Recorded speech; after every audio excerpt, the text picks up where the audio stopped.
todos, cá estamos para mais um episódio dos Diálogos Luso-Atlânticos, depois de um pequeno interregno devido aos dias muito corridos, quer aqui em Lisboa, quer em São Paulo, mas hoje esperamos que seja o início de uma maior regularidade na nossa gravação e passemos a ter a frequência semanal que queremos que será o melhor até para conseguirmos fazer comentários em cima da atualidade que vai acontecendo.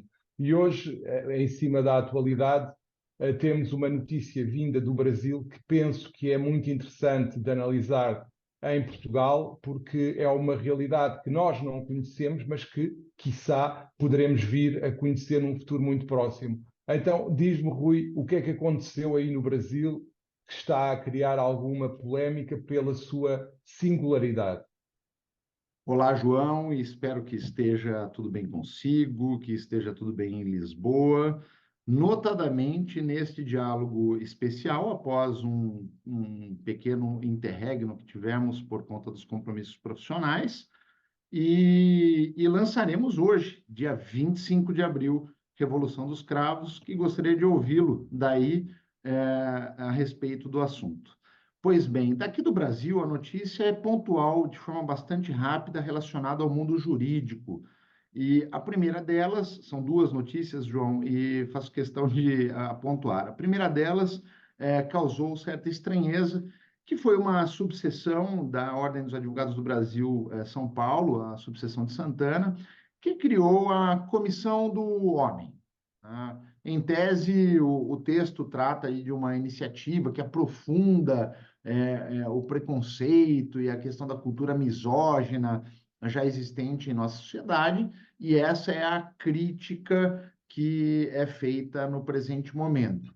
Mas o fato é que na semana passada, portanto, a OAB de Santana instalou a tal da Comissão dos Homens Advogados. Segundo ela, João, o objetivo era como eu posso dizer, erradicar o estupro, erradicar a violência doméstica, discutir cuidados com a saúde dos homens advogados e com as suas respectivas famílias. E nessa perspectiva, o que aconteceu é que essa iniciativa gerou uma profunda repercussão negativa. Inclusive, o Conselho Pleno da Seccional Paulista, da minha seccional, aprovou de imediato, ato contínuo, né, a criação dessa comissão, um ofício cobrando esclarecimentos sobre a iniciativa. E justifico, né? Essa iniciativa gerou indignação. Mas, Rui, diz-me só uma coisa, Diga, antes de diga. avançares com a questão da indignação. Alguém ficou ao lado da pessoa que tomou a iniciativa ou não? Ficou Hum, completamente isolada? Em princípio, não, João, porque essa iniciativa acabou sendo considerada um verdadeiro retrocesso, porque retrocesso no sentido de que hoje nós temos ainda no Brasil um desequilíbrio bastante grande nas relações entre homem e mulher, homem advogado, mulher advogado, bastante grande. E essa comissão, em tese, não contribuiria para nada, né? Ao contrário, ela serviria apenas para segregar, silenciar as mulheres, em que pese a OAB Santana tenha publicado uma nota oficial, né, que confirmou a tal da criação do homem advogado e que ela jamais quis segregar as mulheres, tampouco aumentar a disparidade entre homens e mulheres, etc.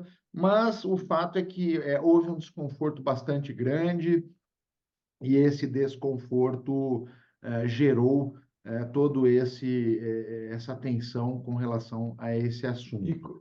quais E eram os assim, objetivos? Quais diga, eram os diga. objetivos? Os objetivos da comissão, quais Os, eram? os objetivos da comissão, em tese, João, diz eles que seria cuidar da saúde do homem advogado, dar atenção aos problemas que o homem advogado sofre, combater o estupro do homem e criar mecanismos que ele possa cuidar melhor da família e etc. Esse seria o objetivo primordial. basicamente isso. Ok, ok. Enfim, não é uma notícia de suma importância, mas o que traz à tona, neste caso, e que eu quero chamar a atenção nos nossos diálogos, é justamente essa questão de segregação, sim, de criar disparidade e o desconforto que causou à seccional paulista a criação dessa comissão, em que pese ela já tenha se manifestado no sentido de que, em momento algum, quis criar qualquer turbação, né, ao que existe hoje em prol do advogado, da advogada, né, a ver, né? Vamos aguardar as cenas dos próximos capítulos.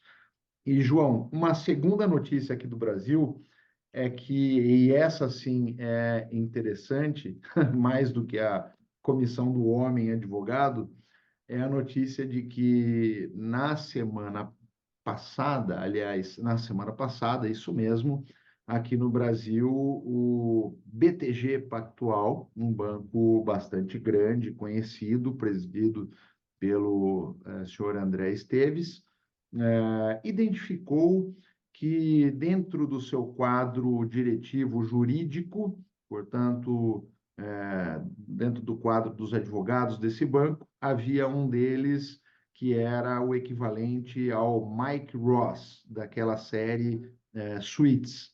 Eu não sei se Uhum. você Sim, sim, sim, sim. sabe, Sim, pois. sim, sim. E a notícia, João, dava conta justamente de um jovem que, já galgando cargos altos, né, dentro da linha do departamento jurídico do BTG, ele não tinha formação jurídica e, para além de não ter formação jurídica, ele também não era inscrito nos quadros da Ordem dos Advogados do Brasil.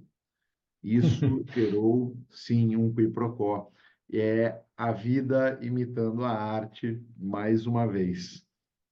Daqui são Sim. essas as notícias pontuais, João. Devolvo para ti para ouvir os teus comentários sobre a importante Revolução dos Cravos. Eu este ano acabei por fazer um comentário nas redes sociais a propósito de algo que me é muito caro e um tema que é muito importante na sociedade portuguesa e não só. Basta ver o que vamos assistindo por essa Europa fora e por todo o mundo, que é a questão da liberdade de expressão. A liberdade de expressão, para mim, foi uma das maiores conquistas do 25 de Abril, porque até ao 25 de Abril havia censura em todo lado, em toda a arte, nos jornais, na televisão, em tudo o que era possível haver censura, ela aparecia. E mais, quem ousasse, de alguma forma, divergir da doutrina oficial do governo, arriscava-se a ter uma visita às cadeias do regime. E isso era algo que levava as pessoas a terem medo de falar. As pessoas tinham medo de falar porque, naturalmente, não queriam colocar a vida em risco, nem a vida dos seus familiares e amigos. Portanto, as pessoas acabavam por viver num estado de medo constante que era alimentado pelas sucessivas notícias sobre detenções arbitrárias com base num mero delito de opinião. E a partir do 25 de Abril foi efetivamente consagrada essa liberdade de expressão como sendo um dos princípios fundamentais do Estado de Direito Democrático, na medida em que se queria que as pessoas pudessem expressar livremente as suas opiniões, dentro, naturalmente, dos limites do bom senso e do respeito pelo outro. Aliás, uma das coisas que mais me impressionou do que fui ouvindo ao longo dos últimos dias foi um testemunho de uma filha do Salgueiro Maia, que foi uma das figuras maiores da nossa Revolução dos Cravos, que dizia que estava muito descontente com o estado atual das coisas, precisamente porque achava que não havia respeito pelo outro e que havia um desrespeito absoluto, uma falta de empatia e que havia algo, um movimento social que ela considerava muito, muito pernicioso e complicado de gerir numa sociedade que se quer democrática. Porque, de facto, o pai dela, assim como todos os outros, lutaram para que todos pudessem falar livremente, sem medo. E o que se assiste na sociedade portuguesa, em geral, em todos os lados, é que há um exacerbar de opiniões no sentido de tudo o que vá contra mim é contra mim e é ou eu ou eles. De facto, esta polarização que se verifica com o patrocínio, para ser simpático, das redes sociais, na medida em que as redes sociais ecoam esta ideia de uma forma perfeitamente absurda e diria de uma forma muito rápida, porque hoje as redes sociais rapidamente divulgam as opiniões, para o bem e para o mal, e o que se nota e o que eu assisto em conversas é que as pessoas têm medo de falar. As pessoas têm medo de falar. As pessoas têm medo de tomar posição. As pessoas têm medo de confrontar quem é portador da verdade dominante, ou quem está no poder, ou quem domina as instituições. Porquê? Porque têm medo de ter reflexos na sua vida futura, porque têm medo de ser prejudicados, porque uma série de coisas, e porque muitas das vezes também, pura e simplesmente, não estão para aturar os trolls e as pessoas que insultam nas redes. Ou seja, as pessoas pensam assim: eu não concordo com esta posição, mas se eu manifestar de forma visível esta opinião, eu vou ser condenado publicamente. E eu não quero ser condenado publicamente, portanto fico calado. Ou então, eu não vou expressar a minha opinião, porque depois vêm os defensores da verdade dominante insultar-me, humilhar-me nas redes e eu calmo. Isto significa que há medo na sociedade portuguesa, há medo nas instituições, as pessoas não são livres verdadeiramente de expressar as suas opiniões. Porquê? Porque estão condicionadas por um medo. Podes-me dizer, mas as pessoas não podem ter medo, e tem, em Portugal diz-se muito, quem tem medo compra um cão, blá, blá, blá, essas coisas todas. Mas o facto é que as pessoas têm medo de assumir posições. Eu dou-te um exemplo. Eu, a semana passada, fiz nas minhas redes sociais um post sobre um processo disciplinar que foi veiculado na imprensa, no Novo, que aliás tem publicado algumas notícias sobre a nossa ordem e publicou a questão do regimento umas semanas antes. Esta semana publicou uma notícia sobre algumas iniciativas da senhora Bastonária e do seu Conselho Geral, e na semana passada publicou uma que dizia que eu teria um processo disciplinar no Conselho Superior. A minha resposta foi muito simples. Eu não sei se existe processo disciplinar, eu não fui notificado pelo Conselho Superior até à presente data. O que eu sei é que, de facto, houve, como eu disse ao jornal, ameaças de apresentação de participações disciplinares contra mim. É verdade. Isto é verdade, foi o que eu disse ao jornal, e é a mais pura das verdades. Eu fui avisado que iria ter um processo disciplinar no Conselho Superior. Como eu disse naquela curta declaração que fiz ao Novo. Mas o que é significativo nesta publicação que eu fiz nas minhas redes sociais? O seguinte facto: eu fui ver as métricas do LinkedIn, por exemplo, não vou amassar-vos com mais. O LinkedIn, que tem perto de 50 likes na publicação, ou 50 reações, para ser mais correto, teve, e atenção, pasmemos com isto, mais de 8.000 impressões / visualizações. Mais de 8.000. Eu estive a ver as visualizações dos meus posts no LinkedIn na última semana, nenhum deles passava aos 1.000. 1.000. Aquele teve mais de 8.000 e tem 4 ou 5 dias e ainda está a subir. que é que isto significa?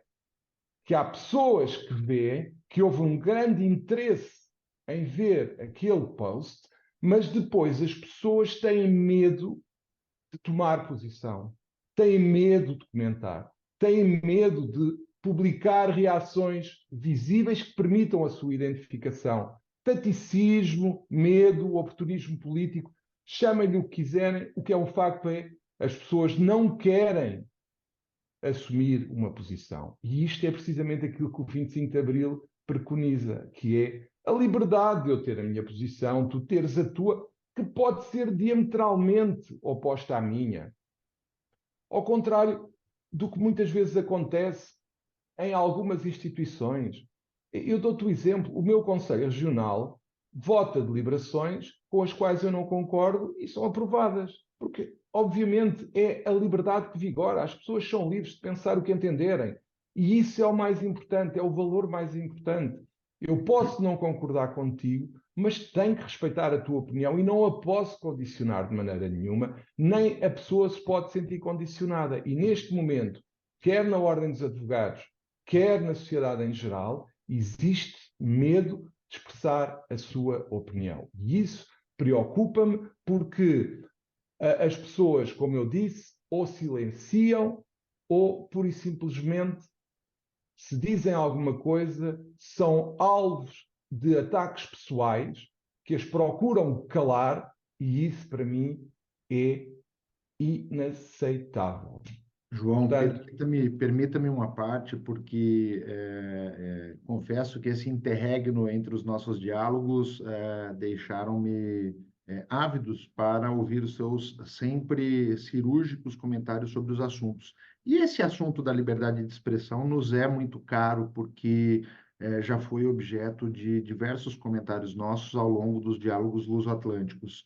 Para além da sociedade portuguesa, eu ouso dizer que ele não se limita à sociedade portuguesa. As pessoas hoje, de forma geral, tá, e irrestrita, portanto, em todo o mundo, têm efetivamente medo de se posicionar, de emitir opinião sobre assuntos que venham a ser nevrálgicos, assuntos de alguma maneira que venha a causar comoção pública ou política ou qualquer coisa que o valha. E isso é bastante preocupante, porque vivemos numa sociedade que a facilidade de acesso a tudo, de você emitir um posicionamento sobre algo, é muito grande. Nós temos redes sociais, possibilidade de fazer lives, como as que gravamos, os próprios diálogos. Você tem uma oportunidade muito grande de expor aquilo que pensa, mas, ao mesmo tempo, né, justamente por conta dos trolls, como bem disseste, e de outro lado, talvez por um medo gigante sobre opinar sobre um determinado assunto, faz com que as pessoas vejam pessoas que posicionam-se e elas sequer querem se identificar, sequer querem comentar, mas elas sabem o que está acontecendo. E conto para você um outro exemplo, daí ultrapassando a barreira de Portugal e do Brasil. Estava há poucos dias atrás na Alemanha e no final de semana indo visitar um amigo numa cidade do interior. Eu, no caminho, né, da viagem até essa cidade, eu conversava com um senhor e ele falava o seguinte, Doutor Badaró, nestes dias de hoje, eu não emito opinião, porque dependendo de é, minha posição, eu posso ser julgado.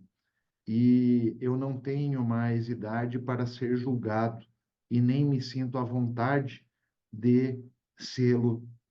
E nessa perspectiva é que eu prefiro silenciar.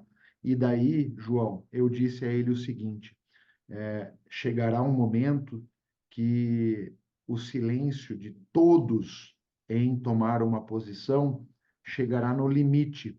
E este limite necessariamente ensejará uma efetiva tomada de posição, seja para o bem, seja para o mal, sem uma resposta maniqueísta, mas haverá uma tomada, sim, de posição e pode ser péssima, pode ser extrema, de um lado ou de outro. E eu ilustro aqui com dois exemplos de Portugal, também com base no que acabaste de ter, mas dou-te exemplos concretos. Por exemplo, em determinados meios, tu dizeres em Portugal que votaste no Chega, por exemplo, quase que te conduz a uma situação de marginalidade. O que é, para mim, é inadmissível. Tu não podes marginalizar ninguém, seja quem for. E também tens o oposto, ou seja, noutros meios, por exemplo, se tu disseres que votas Bloco de Esquerda, Partido Socialista ou qualquer outro partido de esquerda, também és marginalizado. Ou seja, nós assistimos ao medo de ao medo de sermos marginalizados, e o que é que leva? Pessoas que votam no Chega ou que votam na esquerda em determinados meios vão atrás das opiniões populares nesse meio e não dizem a verdade. Dizem que votaram num determinado partido porque é o que é popular naquele meio onde estão. O que é inadmissível. Por exemplo, dizer que se gosta de Ricardo Araújo Pereira em Portugal, em meios, quando estamos em conversas ou rodas de pessoas afetas ou que são partidárias do partido Chega, também não é popular. Portanto, o que é que leva? Tu acabas por ou te silencias ou vais atrás das opiniões populares porque não queres ser Exato. marginalizado. E este é um problema da sociedade que nos conduz a um posicionamento que não é o nosso para não nos sentirmos desintegrados. Ou seja, para nós podermos sentir-nos integrados num grupo em que convivemos habitualmente ou coisa que o valha, nós acabamos por trair a nossa consciência. E esse é o medo que não pode ser admissível, mas que infelizmente vigora na sociedade em que vivemos e que me preocupa naturalmente porque sinto, repara, eu sinto que me dizem coisas, por exemplo, em relação ao que se passa na Ordem dos Advogados, pessoas que eu sei perfeitamente que não vão dizer publicamente porque têm medo das reações. Mas isto faz algum sentido? No dia do 25 de Abril, numa altura em que nós tanto lutámos, nós não, os nossos pais e os militares que fizeram a Revolução, para que nós pudéssemos falar em liberdade sem medo, de Pois, censura, de repressão, de opressão. Nós agora somos condicionados por meios digitais, por trolls que pululam nos meios digitais e que nos tentam intimidar por insulto, por humilhação, por chamarem nomes, ataques pessoais, sabe-se lá o que mais. Isto faz algum sentido? Tu não podes dizer isto porque senão vão expor aquilo, porque vão dizer que é isto, aquilo, e juntam-se, claro, uma horda de pessoas que prontamente que dizem que sim ao chefe e que atacam toda a gente. Isto é ridículo, isto não faz sentido numa sociedade democrática. Eu não posso ter medo de dizer o que penso, porque a seguir vou ter repercussões. Faz sentido. Nós estamos a viver numa sociedade, como eu já disse muitas vezes e já falámos aqui, nós não estamos a viver uma sociedade livre. Nós estamos a viver numa sociedade do medo. João, eu tenho uma preocupação, já em guisa de conclusão aqui dos meus comentários, ao menos, é que eu tenho a nítida impressão que nós vivemos um período de emburrecimento do ser humano, individualmente. E esse emburrecimento individual, quando ele é transportado para o ambiente coletivo, conduz a comportamentos sociais, né, do coletivo, da coletividade, que você acabou de descrever. E nós estamos, sim, a viver numa sociedade de extremos. E extremos é o que nos leva a esse status quo de medo generalizado. Essa é uma opinião minha que registro nos diálogos luso-atlânticos. Bem, eu penso que por hoje chegamos ao fim dos nossos diálogos. Creio que deixámos aqui as nossas opiniões pessoais, para não haja confusões. São opiniões que expressamos a título individual, sem vinculação a mais ninguém, e que são exclusivamente aquilo que pensamos sobre os temas, sem condicionamentos de parte a parte. Portanto, no Dia da Liberdade, em Portugal, no dia da Revolução dos Cravos, um dia tão importante para todos nós, que faz 50 anos hoje, é importante refletir sobre o estado em que está verdadeiramente a liberdade no nosso país. Rui, queres terminar? Eu diria só até à próxima e um abraço a todos. Força, Rui. Um grande abraço a todos.